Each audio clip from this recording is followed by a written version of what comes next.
Hi friends, welcome to Venice kitchen. நாம் இன்றைக்கி என்ன பார்க்க போகிறோன்னா, எளிய முறையில் சிக்கன் கிரேவி எப்படி பண்ணலான்னு இந்த வீடியோவில் பார்க்கலாம்.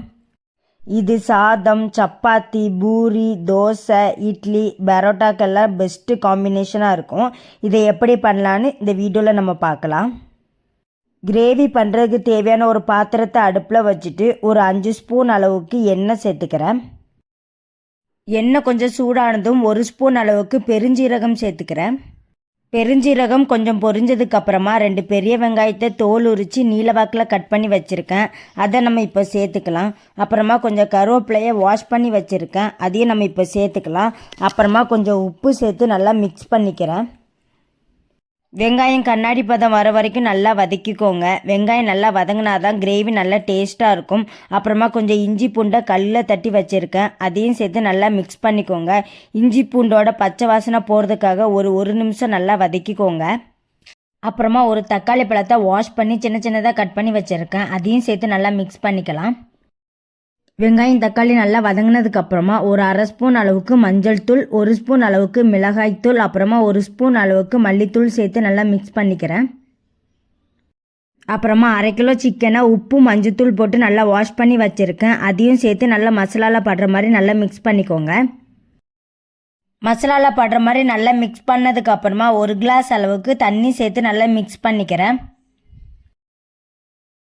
அப்புறமா உப்பு செக் பண்ணி பாருங்கள், எனக்கு கொஞ்சம் உப்பு கம்மியாக இருக்குது. ஸோ நான் கொஞ்சம் உப்பு சேர்த்து நல்லா மிக்ஸ் பண்ணிவிட்டு ஒரு 15 நிமிஷம் க்ளோஸ் பண்ணி வச்சுருங்க. நம்ம ஊற்றிருக்க தண்ணியெல்லாம் வற்றி சிக்கன்லேருந்தும் தண்ணி வரும், அந்த தண்ணியெல்லாம் வற்றி சிக்கன் வெந்து கிரேவி பதத்துக்கு வரட்டும். இடையில ஓப்பன் பண்ணி நல்லா கிளறி விட்டுக்கோங்க. பாருங்கள், 15 நிமிஷம் ஆகிட்டு நம்ம ஊற்றிருக்க தண்ணியெல்லாம் வற்றி சிக்கன் நல்லா வெந்துட்டு பாருங்கள், நம்ம ஊற்றிருக்க எண்ணெயெல்லாம் மேலே மிதந்து வருது. இந்த சமயத்தில் நான் 1 ஸ்பூன் அளவுக்கு மிளகுத்தூள் சேர்த்து நல்லா மிக்ஸ் பண்ணிக்கிறேன். அப்புறமா என் 1 கை அளவுக்கு கொத்தமல்லியை வாஷ் பண்ணி சின்ன சின்னதாக கட் பண்ணி வச்சுருக்கேன், அதையும் சேர்த்து நல்லா மிக்ஸ் பண்ணிவிட்டு அடுப்பை ஆஃப் பண்ணிவிடுங்க. நீங்கள் கடைசியாக உப்பு செக் பண்ணி பார்த்துக்கோங்க. எனக்கு உப்பு கரெக்டாக இருக்குது. உங்களுக்கு உப்பு கம்மியாக இருந்தால் நீங்கள் கொஞ்சம் உப்பு சேர்த்துக்கோங்க.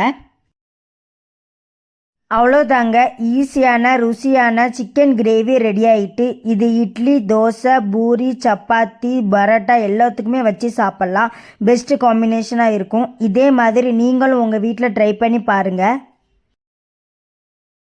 உங்களுக்கு இந்த வீடியோ பிடிச்சிருந்தா லைக் பண்ணுங்கள், கமெண்ட் பண்ணுங்கள், வேனிஸ் கிச்சன் சேனலை சப்ஸ்கிரைப் பண்ணிக்கோங்க. பாய் ஃப்ரெண்ட்ஸ், நெக்ஸ்ட் வீடியோவில் பார்க்கலாம்.